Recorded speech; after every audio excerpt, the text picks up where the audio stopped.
আমি love marriage করেছি, সেটা তো বুঝেনি। সম্পর্ক ছিল আমার 4 বছর, তারপর বিয়ে হলো।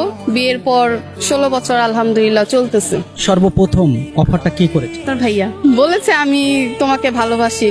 ভালোবাসাটা কি এখনো আছে? আলহামদুলিল্লাহ আছে, আগের মতোই আছে। স্বপ্ন কি, এখন তো স্বপ্ন বাচ্চাদের বড় করব, সুখী সংসার থাকবো, এটাই, আর কিছু না। মায়ের বাড়ি থেকে শ্বশুর বাড়িতে আসলেন, অশূন্যতাটা কি মনে হয়? অশূন্যতা মনে হয় যে বাবা মার কাছে গেলে আরো আনন্দ লাগে বেশি। শ্বশুর বাড়ি তো কাজ টাজ দিয়েই আর কি সারাদিন চলে যায়, ব্যস্ততার মাঝখানে ছেলে, সংসার, স্কুল নিয়ে। কিন্তু মার বাসায় গেলে তো আর কিছু করতে হয় না, তখন তো মনে করেন যে আরামেই থাকতে হয়। মাকে তো অনেকই ভালোবাসি।